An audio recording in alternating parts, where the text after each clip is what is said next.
ZANU-PF is losing its founding principles and ideology because criminals buy party positions and use them to create a culture of bootlicking. Sadamina mashoko kubuda kwa Isaac Makomichi achiexposa why people are now forming factions with the ruling party, and pango inwe some of them vachiva kuti aiwa tisatisapoti bato racho ZANU-PF noda kuonekwa kunze zvakuitiwa especially the faction iri 19 2030 irikuonekwa kunzi hazvisiri izvo. Noti kusubscribe like on the bell icon. Tipinda paendo yamakomichi anoenda mberi achiti these criminals cannot be challenged because their supporters will attack anyone who questions them and even accuse critics of hating the president, even usina kutaura about the president. If the party leadership, the president, His Excellency ED, the Presidium VP Chwenga and VP Moadi and Comrade Mchinguri, does not stop this corruption, ZANU-PF will begin to collapse. I know this from personal experience.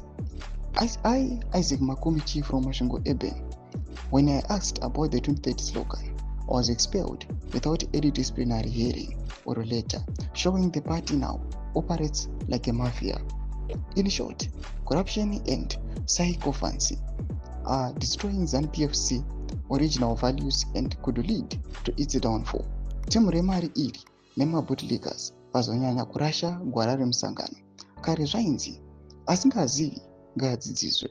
This is also damaging the name of His Excellency ED because those criminals and bootlickers will post their pictures with the president after they finish threatening people kuti mabvunzirei. For the love of the party, ZANU-PF, and the love that I have for the president, His Excellency ED, I have decided to step up as a whistleblower and warn people that criminals and bootlickers are now destroying our ZANU-PF and they don't have respect for the war veterans. Ukanyora tsamba haipindurwi because maoffice mune vanhu vavo ndomashoko anoita kwa panapa namakomichi. Tuze mafunguro enyu motudi pamusoro pemashoko ake pina comment section medu za mafunguro enyu. So subscribe or like, hit on the bell icon.